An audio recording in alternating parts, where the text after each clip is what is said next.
Hey, everybody. Thanks for coming today. My name is Chris Rabold. I am a front of house engineer. Some of you guys might know me from some of my work. I mix acts like Bruno Mars, Lady Gaga, Beyoncé, Kenny Chesney, Justin Bieber, Nora Jones, Florence and the Machine. You get the idea. I've been fortunate enough to jump around genre to genre, and it's been a great ride. And throughout that ride, there have been products from these two gentlemen that are here with me today at every step of the way, which is pretty incredible. And these two gentlemen are Dr. Christian Heil from L-Acoustics, and we have Mr. Jerry Harvey from JH Audio. So guys, thanks for making the time to be with us here today. Very welcome. You know, Jerry, it reminds me a little bit the first time we met, actually.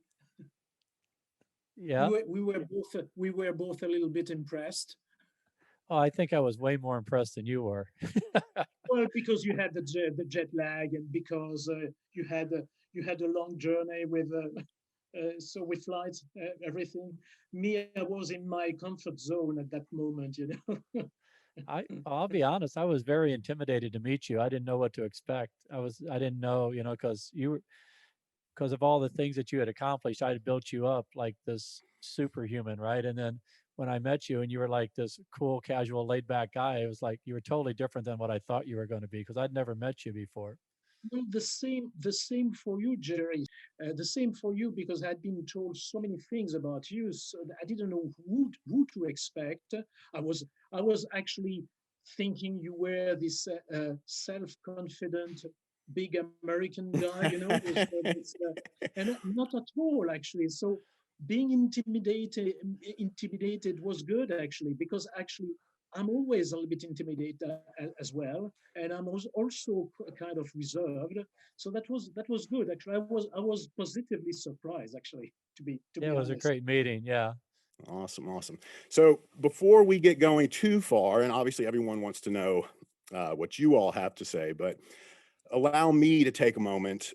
You know, this couldn't have been set up any better. I was thinking to myself when they approached me to sort of moderate this discussion, I started thinking there's so many wonderful things about this. If you were to ask me, if you said, Chris, I need you to amass, let's say the top 5 innovators in all of live audio for the past 2-3 decades, you guys are on that list, no doubt about it.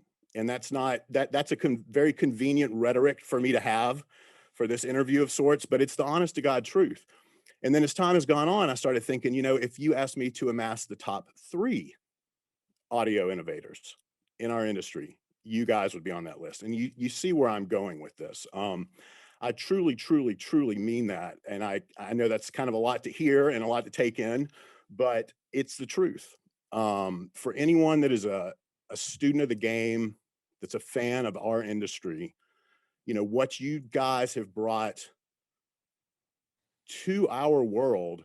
And again, in terms of innovation, neither one of you invented the loudspeaker, clearly, but in terms of innovation, where you have taken it, it's unparalleled. And I can tell you, you know, again, the irony of this whole collaboration here and the fact that I'm lucky enough to be here, it's just not lost on me. When I was an up and coming engineer in the 90s, Christian, when your product was rolled out, you know, I was the guy that before I even heard it, I made my way to the internet, what was there, and I was downloading every white paper I could find, every review, it was obvious to me what a game changer this thing was. And it was also obvious from the sorts of people that were talking about it, just how significant it was. And I just only recently threw out all these stacks of paper I had of early VDOS stuff, you know, and then I would eventually make my way to the product, be able to spec it myself and use it myself. And it was everything that I thought it was going to be. And, you know, look at the industry now with regards to, you know, line array speakers as a whole. Mr. Harvey, your turn. You know, I certainly, you know, in-ear monitors, when they came around, it was a groundbreaking thing, an earth-shattering thing. It changed the scope of how concerts were done and how performers monitored. And I followed all the brands and I followed everything coming up. And then what you were doing with Ultimate Ears was clearly the next step. And to watch, again, the innovation where you would take this stuff was just, it was just so clear what was happening in the moment, that it was a moment, that we were heading somewhere next step, and that you two in your respective field were kind of shepherding us along. And then to watch it grow and you know, turn into JH and where it is now. And of course, our relationship, we were joking before this, how you and I got to know one another when you were my audio rep for a brief moment there.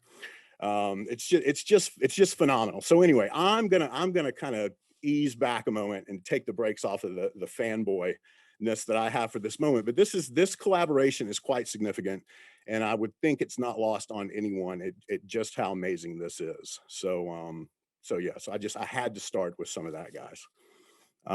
Now that being said, I think ultimately what people are going to want to hear about is sort of what was the genesis of how did this relationship between the two companies come to be. But we would be remiss not to go back and have a little bit of an origin story respectively on your two companies. So if it's possible to do that, to summarize that in what is probably quite a lengthy conversation, maybe Christian, maybe if you want to go first, just tell us a little bit about how L-Acoustics came to be.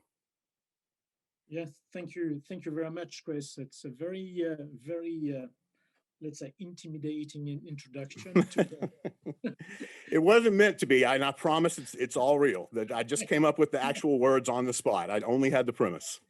Okay. Anyway, I will try to remain on Earth and not elevated.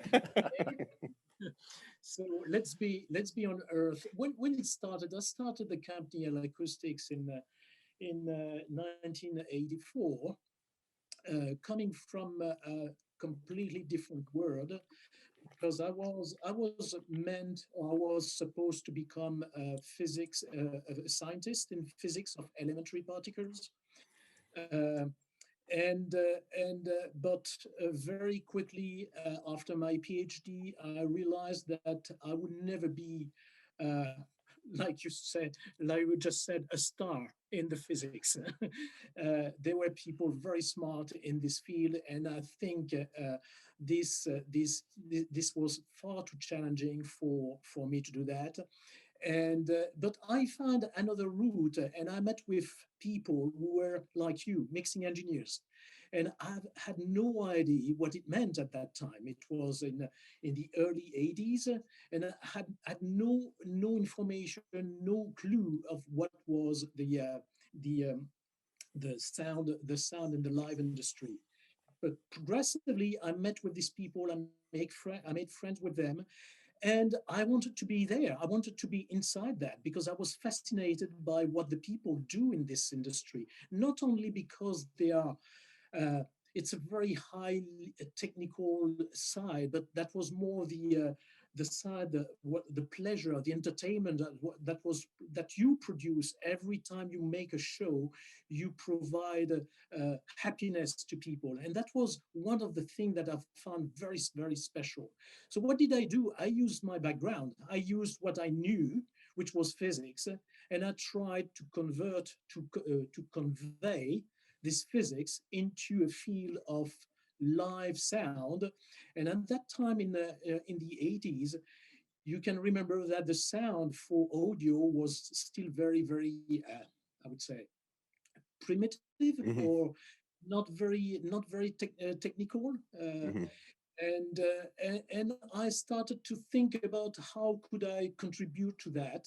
And the first thing that came to my mind is when I was seeing these big walls of sound systems in concerts. I was Yes, I was really impressed by those walls, but I was scratching my head. I said, how can it work? And I was wondering why uh, uh, engineers or companies or manufacturers were assembling speakers that way. And because everyone knows that speakers, when they work together, they create interference.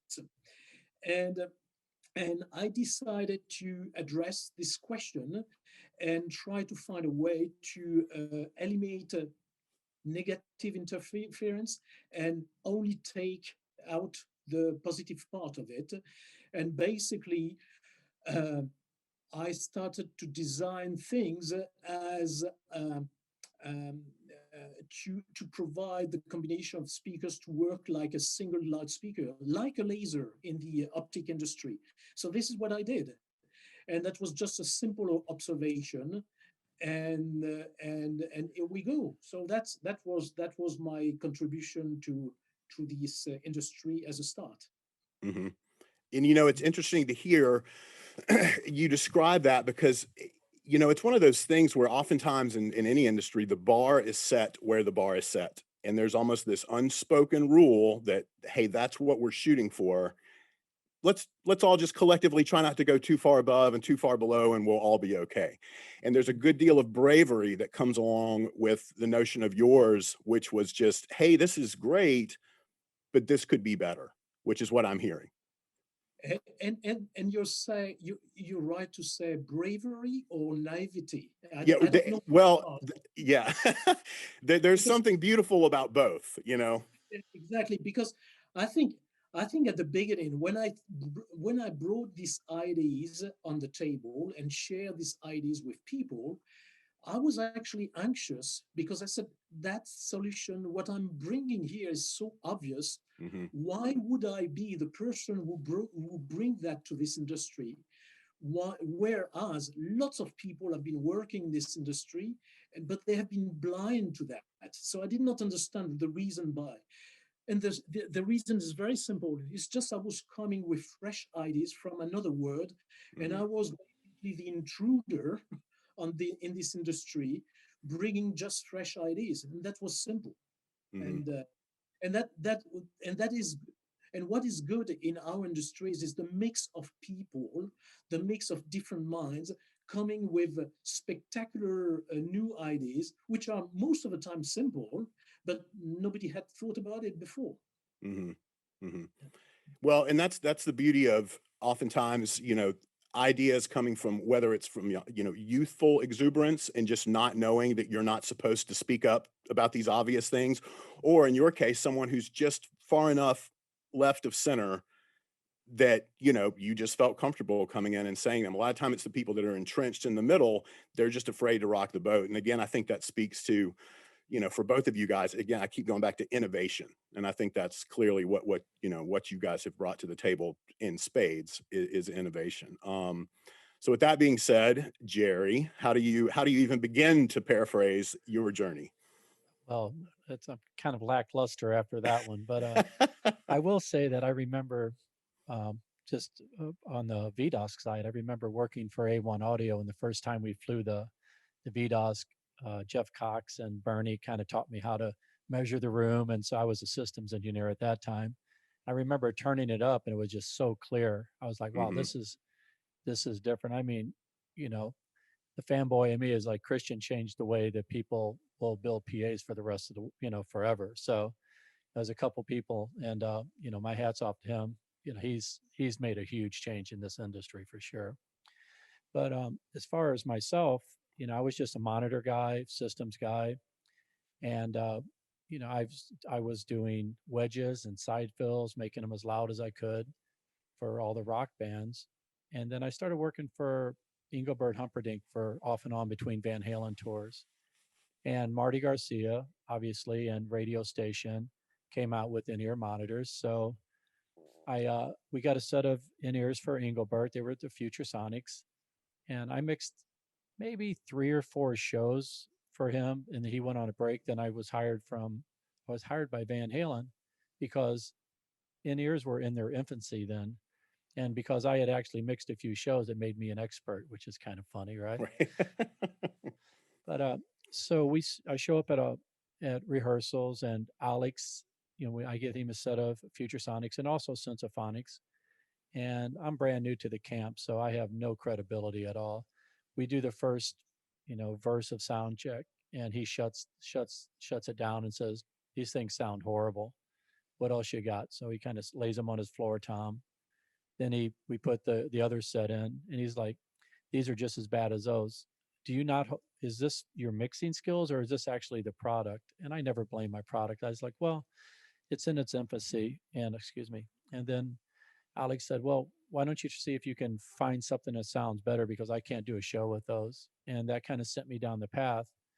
I wasn't even looking to design in ears or, have a company or any of the things that have come out of this. It was just a need to make my artist happy. And after about 6 months, I finally came up with something. And I believe I looked up at a VDOS PA system. I was like, I need more than one component in this, obviously, because we've been doing this in PAs. So it wasn't really rocket science. It was just applying large scale PA system stuff to just a little micro speakers, right? Hmm. Well, and I'm realizing something here as you're talking, just as where Christian, you didn't really come into this at all as a loudspeaker designer, manufacturer, enthusiast, anything other than someone with a physics background, a science background, and a music lover. And I guess Jerry, and because you and I have never talked about this, and I have often wondered this about you because you're such like the mixer guy. You know what I mean? Like I think of you as a mixer. I don't think of you as the nerdy scientist developer guy. Yet that is wholly what you are. Did you have any sort of background in design or electronics or tinkering, or is it just a matter of you just had to figure this out and you just did it?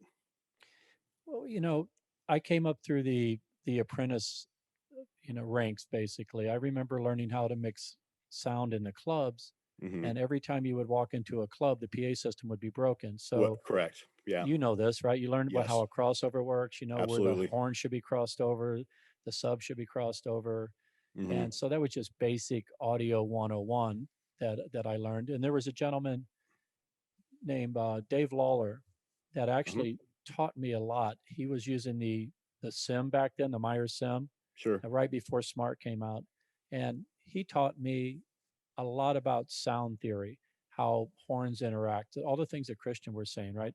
Reflections off of walls, how it comes back in and causes a comb filter, how everything has to be in time, how to do side contours and things like that. So I was doing monitors for Van Halen, but I was also, and this is after I started doing inner monitors. So I went out and I would sit with him while he was tuning the PA, and he taught me sound theory basically, and I owe a lot to Dave. And then I started applying that to the in-ears, like time aligning the components so they're in phase Hmm. and finding the right components. So I was very lucky. I'm not a, I don't have a PhD, but I feel like I have at least a master's in audio from 25 years of being on the road. Sure. And Sure. thank you for thinking I'm a mixer. I appreciate that. Yeah. Right. you know. You Go don't ahead, mind, Christian. if you don't mind, I'd like just to say one thing also. I've never been only just a scientist, and it's not like a pure science guy. Hmm. When I was 16, I was dreaming of sound. Hmm. I was I was already putting loudspeaker in a box, and I was trying to make this system for my stereo, my at-home stereo. That was so I was already passionate by music, but I didn't find a way to get into that sector because I had no idea where this sector was living. Actually, to be honest, Hmm. that's just what I want to say.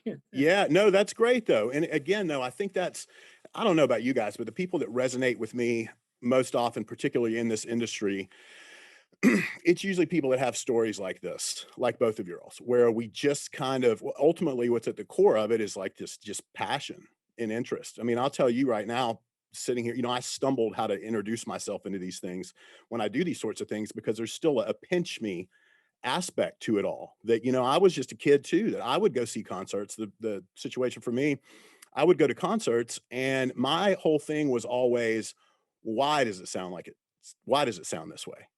Of course, now with years under my belt, whoever was mixing in those horrible environments deserved all the credit in the world, but I was just such a novice, and music meant so much to me, but I just always wanted to know why it was doing what it was doing. Could it be better?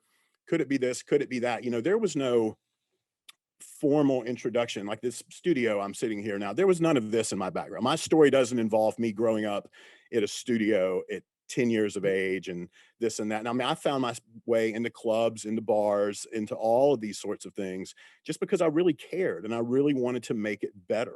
And I hear that in both of you guys. And all of this though is just like such a perfect segue into how this even came to be, like how we're even talking, how this uh relationship of sorts came about because, you know, I mentioned that early on when they asked me to come in here and speak to you guys. There's all these wonderful things going through my head, and again, at the top of those is that, you know, you guys are at the top of your field. You're at the top of your field when it comes to innovation and also production. Like, not just theory. We're not just talking literally what people think, what they hear.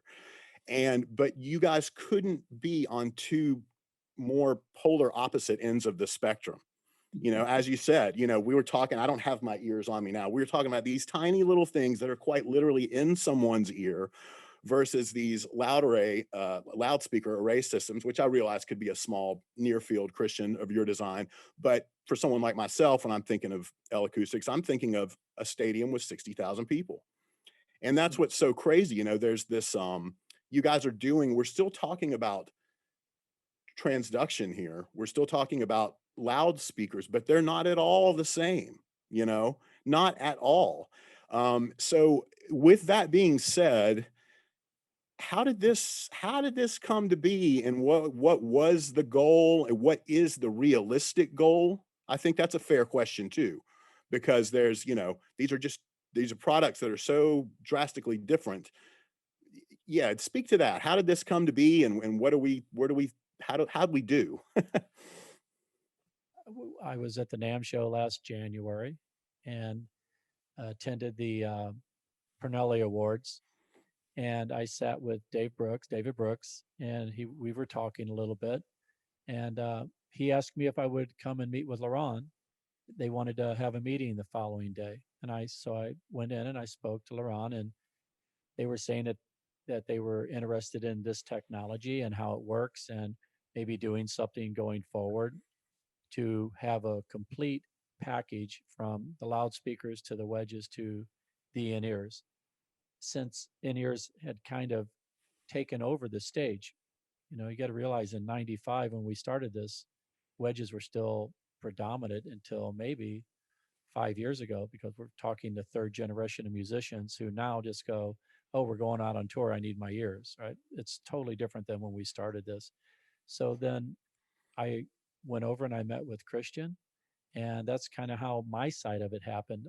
You know, I was very, like I said, intimidated and wild that I was going to go meet Christian over in Paris, right? So it was like a huge highlight for me. Hmm.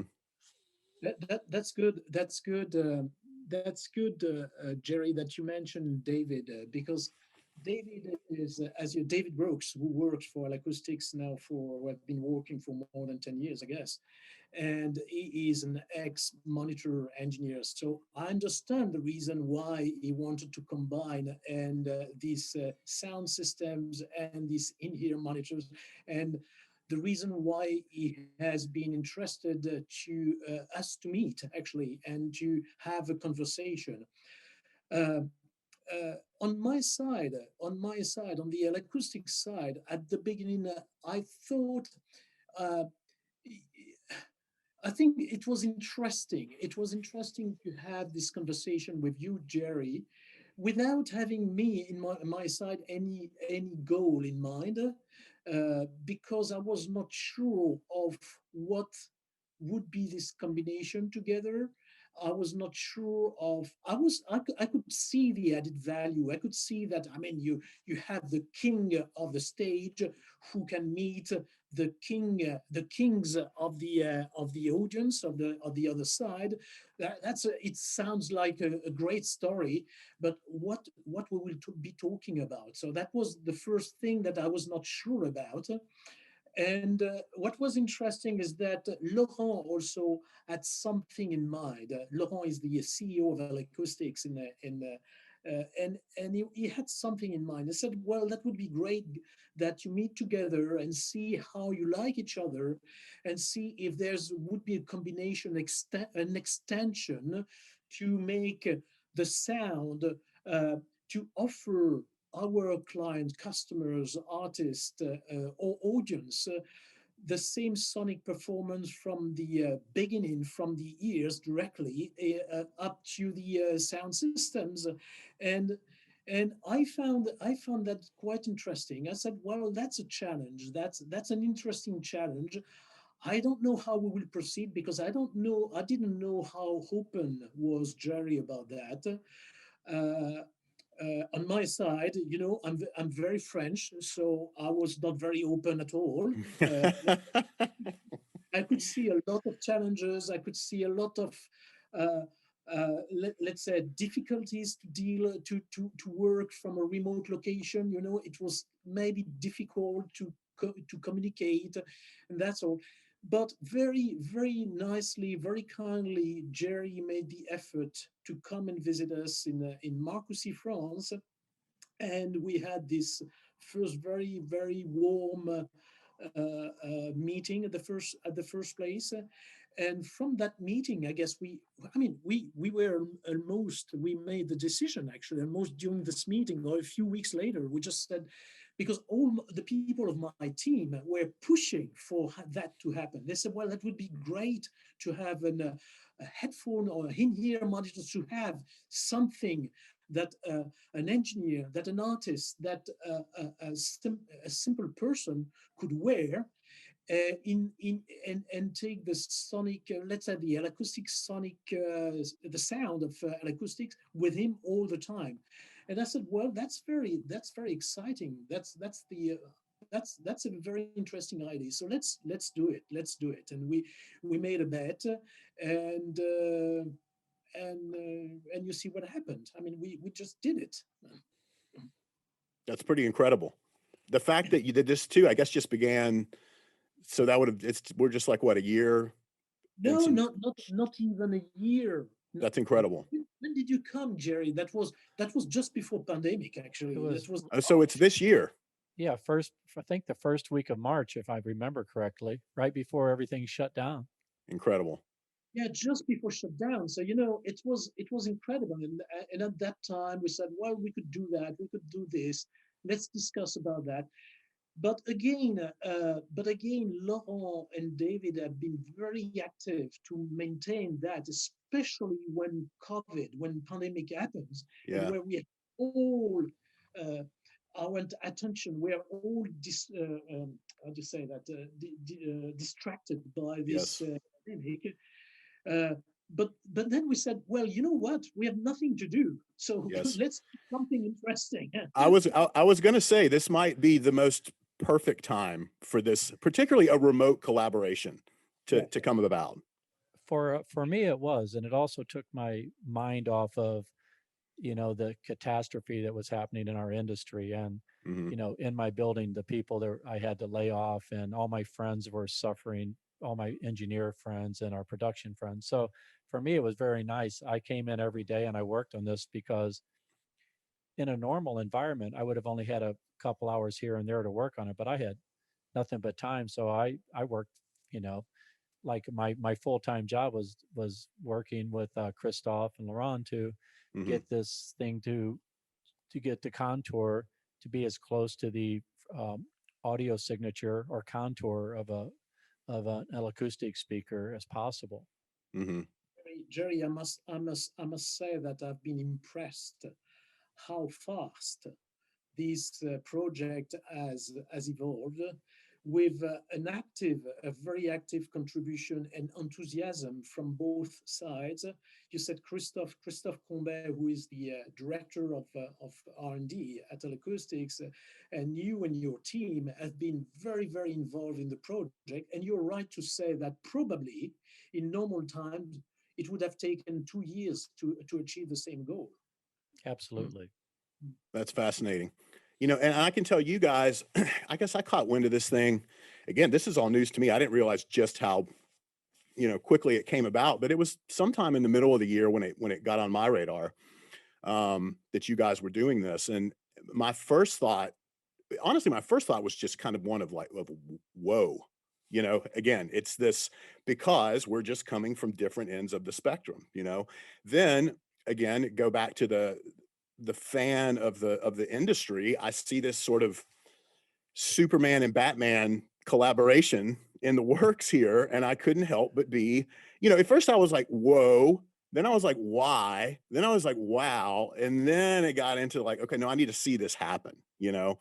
And we're seeing it now. And I'll tell you guys, as an end user of both products, and this is the honest to God truth. For example, if I'm starting up a tour with someone, that tour up for the acts that I'm fortunate enough to work with these days, it oftentimes starts in a scenario like this.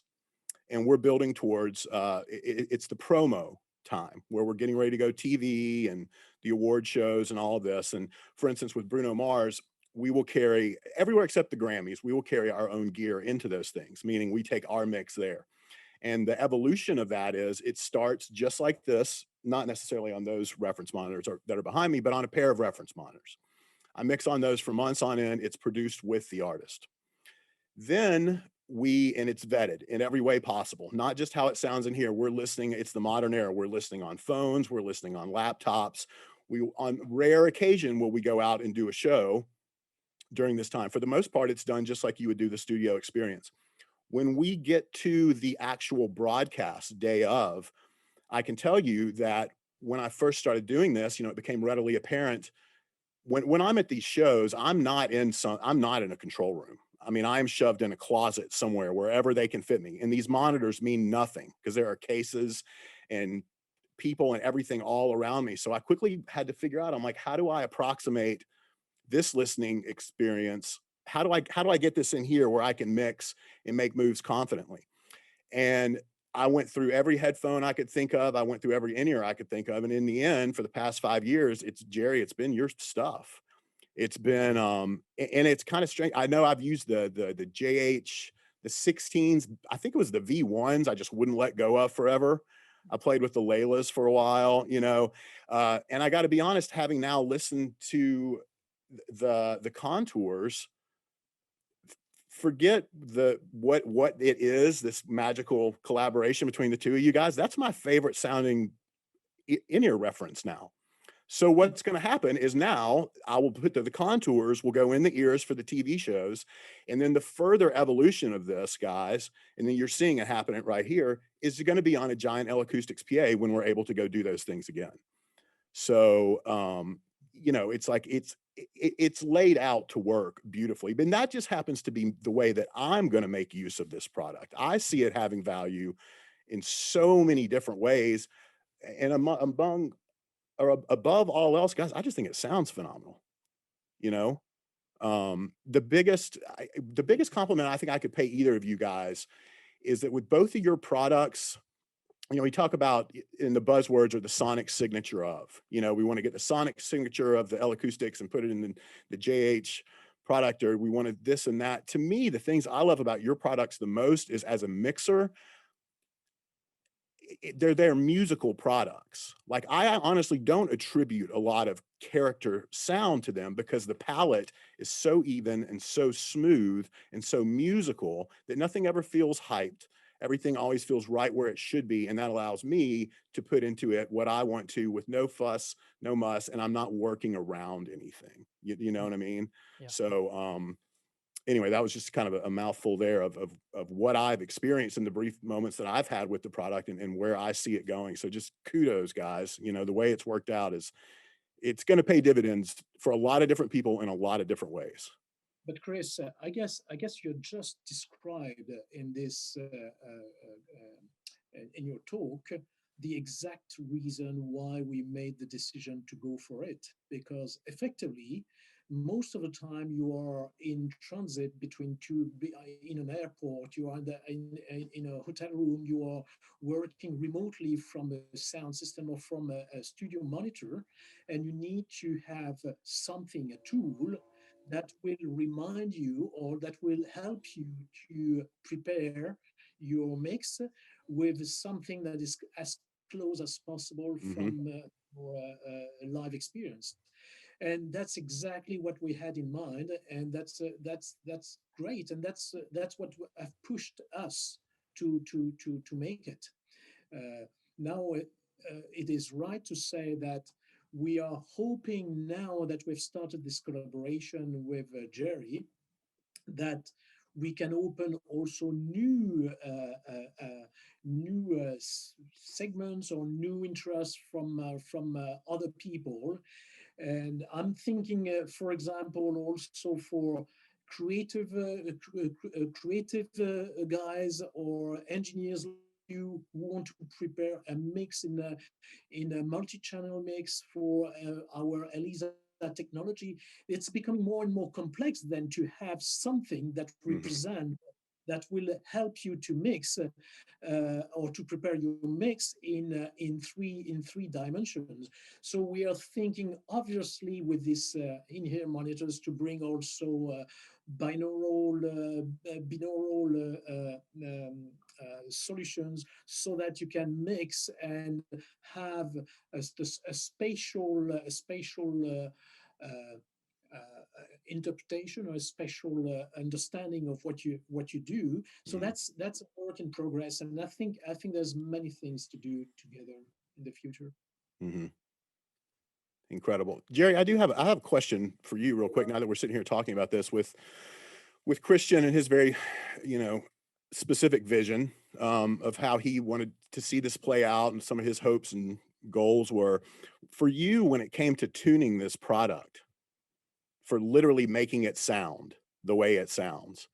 Did you have to do anything different or was it just kind of what was that process like? It was very difficult because the thing about the L-Acoustics ear fields and PA systems, they all have a very coherent high frequency response. You I nailed it. mean, they go Yeah. way out there, right? Which is really, In I a mean, with the very musical way. in a very musical That's way. what sets it apart, And it's right? also, I mean, the high frequency horn that Christian's designed, I mean, it all plays into it, right? So Hmm. it's very smooth and very pristine.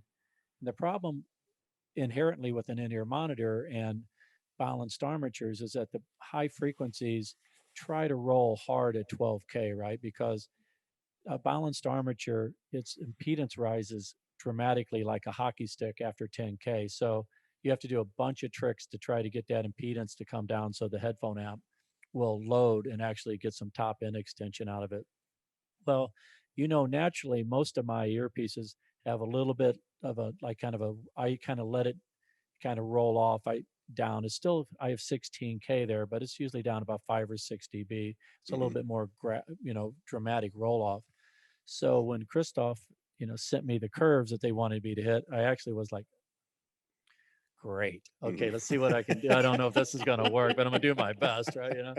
So then I had to come up with some new tricks, and then also I had to contour the low frequencies steeper to match kind of the way that the low end and the sub bass, how L Acoustics does. That's why we named it the contour, because I was trying to match our contour, right? Hmm. And I was talking to Laurent. I was like, this thing should be named the contour. If I've heard contour 1,000 times this week, but Right. but so it was very difficult to get the headroom and dynamic range and actually get the top end extension that we did. And it took a lot of, I have some very talented 3D kids in here, right? The guys in the 3D lab, and it was the plumbing that we had to really work hard on to get that top end I bet. extension. We also lowered the impedance of the high frequency driver and used a totally different crossover than we ever did. But the top end extension, that's the L acoustic sweetness, is definitely done in the plumbing, and that was my guy Andy Bailey and I, staying here, till 10 o'clock constantly trying to get that thing done. And I remember telling Christoph, well, we'll have something by the end of the week. And then we would do the print and the print would fail, or, it didn't do exactly what we wanted. I was like, I'm sorry, Christoph, it's going to be another week, because it was like a 48-hour turnaround. We'd look at the data, we design a new bore, and new tubes, and we'd put it into the printer, then we'd test it. But by that time that happened, like I said, it's a long turnaround. So it seemed like it, it was taking forever. But when you look back, just starting in April, I think we did it pretty quickly. But yeah, there was a serious challenge, and it was, it, like I said, I didn't know if I could pull it off or not. And when Christoph and Christian and everybody signed off on it, it was like, Hmm. what a relief. Very, I'm sorry to learn that you have suffered so much because Oh, on our side we were not we were not aware yet that you were suffering that much. we were but I must say that the outcome, I've been very pleased with the outcome. I I I, I, I could not believe what I was hearing the first time I received the second prototype. I was just I was almost in tears because I couldn't believe that what was happening.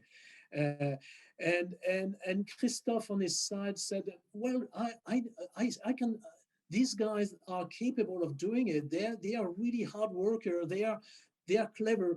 I don't know what's the cooking recipe has been to achieve that. And apart from what I read on my spec sheet, which is using 4 drivers to do that. But actually, that's not a question of a number. That's a question of tuning, of calibration. Yes. That's a question of it's a micro surgery. Uh, but the end result, most of the time when I receive that, I don't start with any pop rock signal. I'm starting with I prefer Ravel symphonic Hmm. orchestra with Daphnis and Chloe, which is very complex. And I listened to that and I said, is it realistic? Is that natural? Does Hmm. that does it sound right to me? Uh, and that's the first thing I do. And then I play the piano, grand piano. I just do again the same listening procedure. And Christophe, when he was telling me what is the outcome, he knew already that I would love them. So yeah. I must say thank you very much, Jerry. Thank you very much. It's such a good such a good project in the worst conditions, in the conditions that were dramatic. So it was a moment of joy to do that. Well, I'm glad. There were some long periods of waiting to see if you liked it or not because I was very intimidated. I was like, oh, if he doesn't sign off on this, where am I going to go now? Where Because I where thought to I had go? it pretty damn good. I was like, because everyone's like, well, we have to wait for Christian to sign off. I'm like, oh man. And then you'd come back and love it. I'm like, okay, great. I'd feel good. But I was like, if he thinks it sucks, I don't know what I'm going to do. Well, and again, guys, this is so great for me to hear because everything you're both saying, these are the same observations and curiosities that I had when I heard about this product coming about. For instance, when I think of L-Acoustics, and the reason that I've always been drawn to L-Acoustics, or one of the many reasons, is that HF extension. But I need to be very specific in that, nowadays every PA has HF extension, in my opinion, to their detriment, in the sense that through manipulation, through a lot of forcing the fact, we've got this really non-musical, super hyped, very much process sounding high end. So much so that a lot of people now that's become synonymous to them with good audio, with what HF should be. And I don't find that to be the case at all. And I've always felt, ever since VDOS, that the thing that Christian, that you guys do so well, there is that extension of the HF, but it's not harsh and it's not mechanical and it's not processed. And I have a systems engineer who is convinced that I just don't like the sound of 11, 12, and 13K. And I'm like, no, I love that sound. That's air. What I don't like is what we've come to become accustomed to and hearing that in both cheaper microphone designs and in PA designs. So when I will tune a PA, I have a target curve and it's based off of L-Acoustics and it's pretty linear. I mean, it goes way out there, but the way that an L-Acoustics PA sounds with that HF extension and every other PA, it's not the same. In fact, other systems I don't allow to go that far out because it's just too processed, it's too over the top. So I know what you're talking about, Jerry, with trying to achieve that openness in that air, yet it not sound fake and processed. And when I finally put these ears in just a few weeks ago, I was thinking to myself, I was like, the cheapest trick, the biggest like get out of jail free card for doing this would be to have some ears that have tons of low end, like people think of with a PA, hyped low end and hyped high end, and everyone goes, oh wow, listen to this smiley face. And that would have been the easy thing to do. That is not at all what I heard when I put them on. And I mean that with all my heart. I heard that extension in the high end, but I didn't hear the shrill artifacts that often come with it. In the low end, which again, it's this one of the things I love the most about L-Acoustics products, how smooth the transition from bass guitar, into the subs, that critical zone there where the music stays connected. L-Acoustics has always done that so well in such a musical, it's an overused phrase coming out of my mouth with this, but a very musical way. And I heard it in the ears too. So it really was like mission accomplished is what I'm saying. All these things. It's so great to hear you guys reference these things because those were the points of curiosity with me too. Is like, how in the world are they going to do this? Um, yeah. And So I'm the gonna kudos, the kudos go to Jerry for that, in that respect. I mean, the kudos come to us in terms of specification, but they did the job. right. Well, Christoph was very good in explaining and showing me what he wanted. So we have to give Christoph a lot of credit also because he was the sounding board. We bounced back and forth quite a bit before you got any of the products, and he kind of steered me the direction that he wanted it to go. So he had a lot of input into it. I just was, trying to make it fit the objective that he had laid down. Yeah, I just wanted to say that we feel at ease to specify our calibrated, let's say, calibrated frequency response and calibrated coverage responses in our world of loudspeaker systems.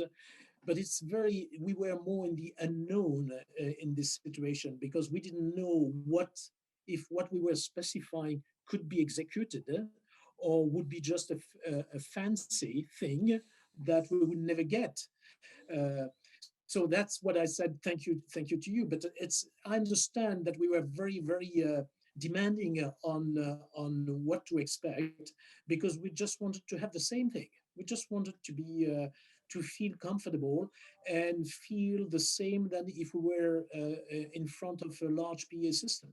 That was the goal. Yeah, I mean, it was very awesome relationship back and forth. Like I said, there was equal.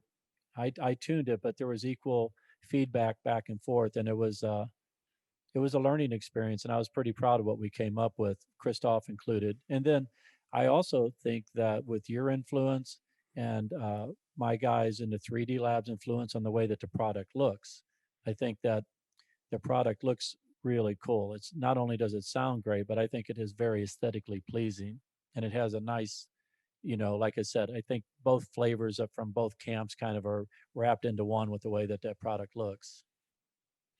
Yeah, that's true. And I remember that I have challenged you on the logo, on the angle of the logo, on the monitor, because I think what I have is still, yeah, that's still a prototype. That is still the prototype that I kept with me, actually, because I wanted the logo to be tilted slightly to align with the shape of the oval, of the smooth oval form. So yes, we have been quite difficult as well. So I understand that in terms of design as well, there's been a lot of work accomplished, and and I'm taking that. I'd like my fancy now is to take that into another sector, into the the trade sector, and into the let's say listening for music lovers and I would like to bring that, but it has to be at this price point for a non-professional.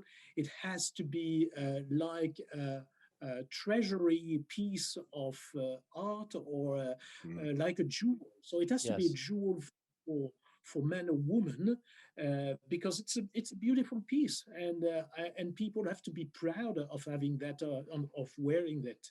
So that's also the but that's a new challenge. The new challenge is to bring that into another sector. Yes, exactly. To broaden the spectrum. I know I have some people in my world that are, just audio enthusiasts, aren't engineers, that are good friends of mine that immediately reached out to me when this product came out. Kind of like, what's going on here, So I see that trend happening as well too. I also think you guys are going to be surprised, pleasantly surprised, when our industry is able to get back on its feet You know, right now there's the L-Acoustics and JH have joined forces, check out this cool product, but there's going to come a time when the new 21-year-old female pop star is sitting with her monitor engineer at the console. She doesn't know anything about JH or L-Acoustics, but she's presented with this new product and she's going to choose it. I really do feel that. And then it's Yep. going to take off in a whole other, direction that clearly you had thought about, but I really, as good as it sounds, I see that happening too. That's just my guess though. Well, So it's that's why exciting. we've also made it in a custom product, Mhm, universal and custom, and we've had pretty good acceptance into the custom side of it as well. mhm, I mhm. think I think that the two companies have created a really good product, and I think that, like I said, for me it was a pleasure working with Christian because I've always admired him, and I thought it was a really good story of us working together and putting this product out. Yeah. Yeah, definitely. It's a good story, but also a good beginning. Thank you both so much. And again, I'm coming full circle to how I started this thing. Thank you both for your contribution to this industry, contributions, which are endless, and truly unparalleled. I really do believe that. Thank you for your contributions. Yeah. Yeah. And And Chris, thank you specifically for this collaboration here too, and during this time, during this really rough time for so many folks. I mean, it's a really cool thing to see come to fruition. So just thank you guys very much. Thanks for your time. Thank you for your thank you output. very much. And Chris, I just want to say also a big thank you to you. You are one of our ambassadors for these in-ear monitors. We're very proud of that. Uh, I must imagine that during this time, that's also quite difficult for you to stay home or to do other activities. It's a challenge. You know, we are all suffering a lot of this pandemic, and when I see that all what you do and what you do is to provide joy and happiness to people, and we are all stuck in our offices trying to Mhm. find kind of activity. And so for us as a manufacturer, it's maybe a little bit easier because we are not we feel we don't feel alone. We are operating with different people. We still have team, the industry team. The even if we produce nothing, we we are together. We Mhm. have pro. But for mixing engineers, it must be terrible. It's a terrible moments because the loneliness is much more intense, I believe, that for a manufacturer. Yeah. So Your thank your you. your your assessment is not wrong. You're not wrong, but that's why we do this. We just got to keep pushing forward, and it'll end. We'll just like you guys have your creative output now, which I'm jealous of. The fact you guys have been able to do this during this time, it's phenomenal. But we know that ours is coming too. Yeah, So I think summertime, here we go. Everybody will be on the road, I hope. sure. For the first time ever, we finally have some markers that indicate true hope, so that's exciting. It's exciting. Absolutely. Yes, fingers crossed all across the globe. Thank you guys again. Thanks for coming. Thank you very much. Bye bye. Bye. Thank you. See you soon. Bye. See you guys.